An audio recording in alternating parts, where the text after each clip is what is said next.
ওয়ালাইকুম। স্যার, ভালো আছেন? আশা করি ভালো আছেন। আমরা তো আপনার দেওয়া জুলাই ঘোষণাপত্র নিয়ে এখনো পড়ে আছি। একটা প্রশ্ন করব? আলোচনা, এত সম্মেলন, এত ঐক্যমত, মানুষ ভাবলো কিছু একটা হবে। আমরা যারা চুপচাপ দেখেছি তারাও ভেবেছি কিছু একটা হবে। কিন্তু এখন নীরবতা, আপনার দিক থেকেও আবার রাজনৈতিক দলের দিক থেকেও এখন চুপচাপ নীরবতা আসছে।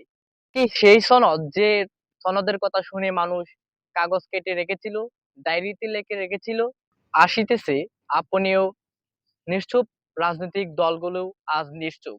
স্যার, যদি কিছু নাই হতো তাহলে এতগুলো মিটিং, কমিশন, গাইডলাইন, সুপারিশ এসবই বা কেন করলেন?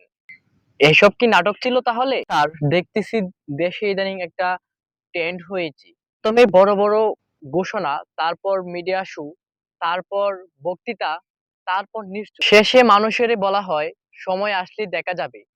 ইউনূস স্যার, মানুষ কিন্তু আসলে এবার অনেক কিছু ভেবেছিল, ভাবছিল এবার কিছু লোক সামনে এসে আমাদেরকে দিক দেখাবে, কিন্তু এখন তারাও বলতেছে এরাও দেখি একই নাটকের অভিনেতা। আপনারা যে ঐক্যমতের কথা বললেন, সেটা কি সত্যি মতের ঐক্য ছিল?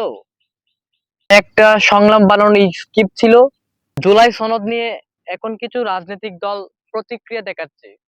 ইউনূস স্যার, আপনি এখন চুপ আছেন, তাহলে এত ঐক্যমত কিসের ছিল? এখন যদি সব রাজনৈতিক দলগুলো প্রতিক্রিয়া দেখায়, ঘোষণা দিয়ে যদি কিছু করা না হয়, তাহলে সেটা তো প্রতারণার মতো। মানুষকে ধোঁকা দেওয়াও অপরাধ, এটা স্যার মনে রাখবেন।